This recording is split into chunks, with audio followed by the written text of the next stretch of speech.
Week 5 in the Always Sunny in Sayreville League. And finally, every team has gotten a win. This is the weekly update.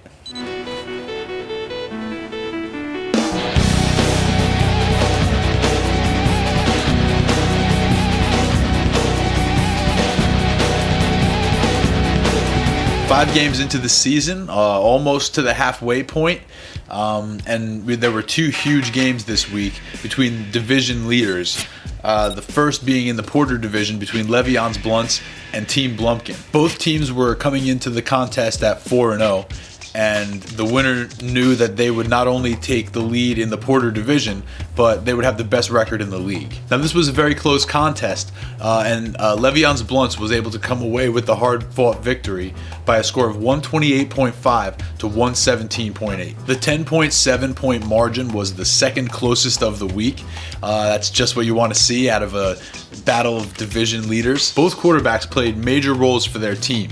Peyton Manning put up 46 points for Le'Veon's Blunts, and Team Blumpkin was led by Russell Wilson's 38.2. Orange Julius pitched into 24.6 for the Blunts, and the Patriots defense gave him 14 points, which is pretty solid. Team Blumpkin got 22.7 out of Marshawn Lynch and 21 out of his kicker, the infamous Steve Gostkowski. But it wasn't quite enough, and Le'Veon's Blunts edged out Team Blumpkin. Now, as I said, they're in control of the Porter division. They have the best record in the league, and these two teams will meet again in the final week of the regular season. So it should be pretty interesting to see where they sit at that time and who comes out on top. The other key matchup of the week was a contest between two teams that were battling it out for the lead in the number 2's division. That's Rusty Strombone and the Open Slot. This game was even closer than the Porter division battle, being decided by just 7 points. Rusty Strombone was able to come away with the victory, 131.8 to 124.8, and now leads the number 2's division with a record of 4-1. The Open Slot falls back into a tie for second place with the Shower Hug, one game off the lead in a very hotly contested number 2's division. Matt Forte from the Rusty Strombone led all scorers with a 32.6, and Andrew Luck put up his lowest total of the season, only scoring 22.7 points, and I'm the idiot who didn't keep him. Also making an impact for Rusty Strombone was breakout tight end Larry Donnell, who put up a 0.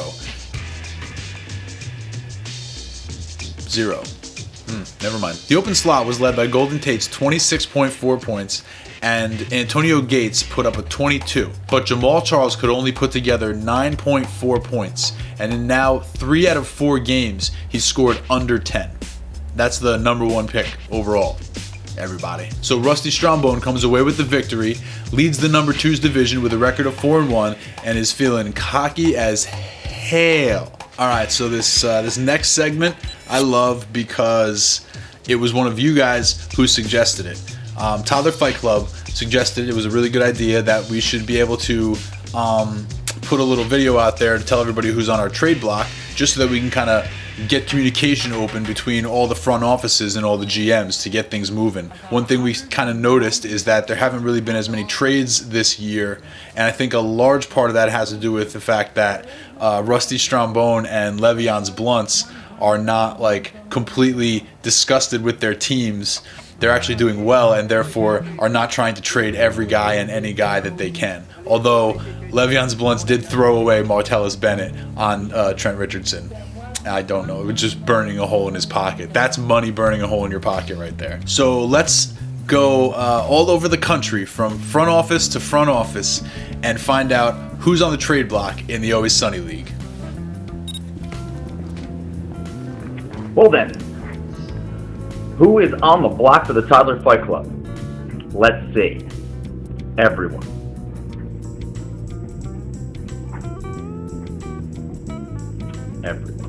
Top of the list, Vincent Jackson, number 1 receiver for Tampa Bay.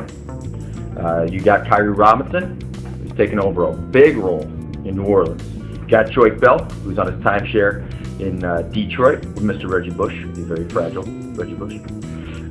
Those are the top of the list, guys. Let me know what you think. Of course, other stuff's always on the table. Let me know. Bobby J needs a running back, and I got 3 really good quarterbacks that I could trade. So let's do this later. mean, for the trading block for the Rusty Strum Bone, I really... I mean... I don't know. Man, I don't need no fucking body else. My team is solid. Fuck everybody else. I'll win. I'm gonna win. I'm gonna beat John Ortiz. Fuck you, John. Be the champion. I don't need nobody. Or do I? No. I think I'm good. I think I'm pretty solid. I think we're gonna stick it the way it is. I'm not gonna trade with nobody. Fuck you guys. Take care of yourself. Have a great day. Take care now. Bye-bye then. Keep sending me ridiculous trading requests because I started off 0-4. I'll decline them pretty much all the time, except for the person who gave me Bennett for Richardson. Thank you. But no, you can't have Lacey and Foster for Andy Dalton. All right, on the trade block for Shower Hug, two guys you might not have heard of, two lesser-known players, one quarterback by the name of Drew Brees, and one wide receiver named Calvin Johnson, but you might have heard the name Megatron thrown around the water cooler. But come correct or don't come at all.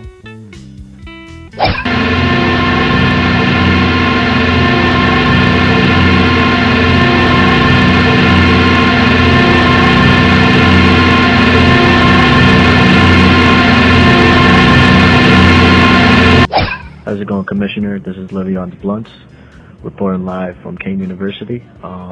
Just wanted to bring it out there that I have most of my running backs on the trade block. Some of you are a little bit picky on your players, and I know everybody wants Peyton and Julius, and if you want Peyton and Julius, you're going to have to pay the price for your team also.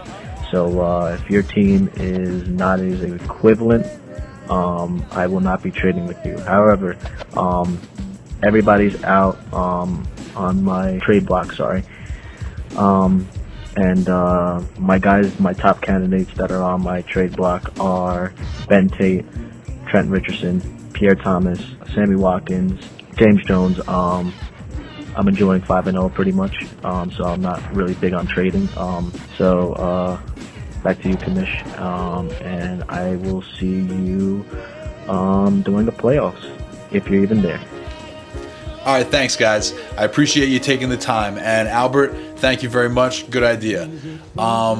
So the ice is broken. Let the beautiful dance that is trade negotiations begin. Okay, so without further ado, now we move on to this week's hero. This was another tough one this week. I do have an honorable mention, but we'll get to that. This week's hero is the Moth.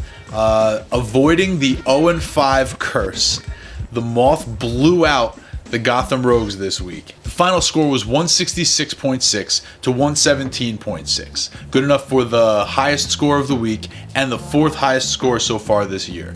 And oh, by the way, the 49-point margin was the biggest blowout of this week as well. The Moth also had the highest scoring player of the week. That's Demaryius Thomas, who scored a 49.6. Andre Ellington piled on with 32.4 points. Des Bryant poured on 23.5, and Tony Romo put in 23 spot. And the Moth just, ran it up. And for that, the Moth is this week's hero. Now, I do have to mention that the Golden Showers also broke the winless streak this week, and as an honorable mention, did have a pretty good performance, but the Moth just really lit it up across the board.